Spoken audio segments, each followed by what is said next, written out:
ನೀನು ಮಾಡಿದ ಒಂದು ತಪ್ಪಿಂದ ಪರಿಹಾರ ಕಾರ್ಯಗಳು, ಕರ್ಮಗಳು ನೀನೇ ಮಾಡೋದಾದರೆ, ಅಥವಾ ನಿಮ್ಗೆ ಅರ್ಥ ಆಗೋ ಭಾಷೆನಲ್ಲಿ ಹೇಳೋದಾದರೆ ಮಾಡಿದ ಪಾಪಕ್ಕೆ ಪ್ರಾಯಶ್ಚಿತ ನೀನೇ ಮಾಡೋದಾದರೆ ಕ್ರಿಸ್ತನಿಂದ ನಿನಗೇನು ಲಾಭ ಆಯಿತು?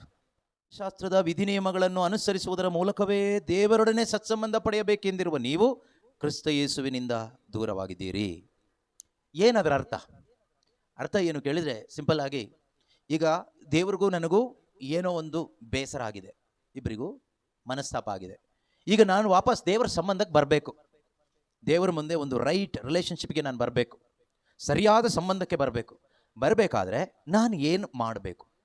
ನಾನು ತುಂಬ ಪ್ರಯತ್ನಪಟ್ಟು ಕೆಲವೊಂದು ನಿಯಮಗಳನ್ನು ಪಾಲನೆ ಮಾಡ್ತೀನಿ, ಕೆಲವೊಂದು ಕಾರ್ಯಗಳನ್ನು ನಾನು ಮಾಡ್ತೀನಿ.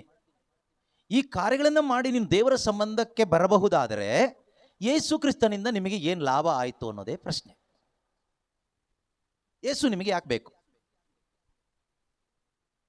ಫಾರ್ ಎಕ್ಸಾಂಪಲ್, ನೀವೊಂದು ಪಾಪ ಮಾಡಿದ್ರಿ, ಈಗ ಅದಕ್ಕೆ ಪರಿಹಾರ ಏನು ಮಾಡೋದು? ಪರಿಹಾರವಾಗಿ 101 ಸರಿ ಯೇಸುವೇ ಸ್ತೋತ್ರ, ಯೇಸುವೇ ಸ್ತೋತ್ರ, ಯೇಸುವೇ ಸ್ತೋತ್ರ ಅಂತ ಮಂಡಿಕಾಲ್ ಮೇಲೆ ನಿಂತ್ಕೊಂಡು ಬರೆದು ಬಿಟ್ರೆ ನಾನು ಮಾಡಿದ ಒಂದು ಪಾಪಕ್ಕೆ ಪರಿಹಾರ ಆಗೋದಾದರೆ ಯೇಸು ಸ್ವಾಮಿಯಿಂದ ನಿಮಗೇನು ಲಾಭ ಆಯಿತು ನಂಗೆ ಹೇಳಿ. ಅದೊಂದು ನಿಯಮ.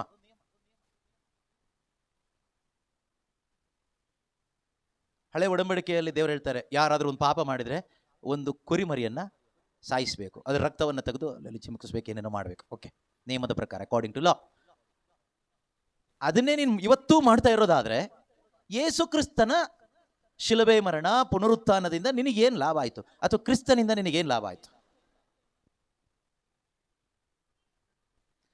ನೀನು ಮಾಡಿದ ಒಂದು ತಪ್ಪಿಂದ ಪರಿಹಾರ ಕಾರ್ಯಗಳು, ಕರ್ಮಗಳು ನೀನೇ ಮಾಡೋದಾದರೆ, ಅಥವಾ ನಿಮ್ಗೆ ಅರ್ಥ ಆಗೋ ಭಾಷೆನಲ್ಲಿ ಹೇಳೋದಾದರೆ ಮಾಡಿದ ಪಾಪಕ್ಕೆ ಪ್ರಾಯಶ್ಚಿತ ನೀನೇ ಮಾಡೋದಾದರೆ ಕ್ರಿಸ್ತನಿಂದ ನಿನಗೇನು ಲಾಭ ಆಯಿತು? ಈಗ ಯಾರ್ದೋ ಒಂದು ಮೊಬೈಲ್ ಫೋನ್ ಕದ್ಕೊಂಡು ಬಂದ್ರಿ, ಅದನ್ನು ವಾಪಸ್ ಕೊಡಬೇಕು, ಅದು ಪ್ರಾಯಶ್ಚಿತ ಅಲ್ಲ, ಅದು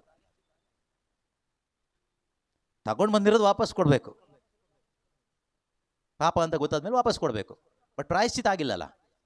ಈಗ ಆಕ್ಟ್ ಆ ಕ್ರೈಮ್, ಈ ಕಳ್ತನ ಮಾಡ್ಕೊಂಡು ಬಂದಿದ್ದು ಆ ಅಪರಾಧಕ್ಕೆ ಪ್ರಾಯಶ್ಚಿತ ಏನು ಮಾಡ್ತೀರಾ? ನೀವೇ ಕಟ್ಟೋದಾದರೆ ಯೇಸುವಿನಿಂದ ಲಾಭ ಏನಾಯಿತು? We must understand the power of God's richness, Christ righteousness.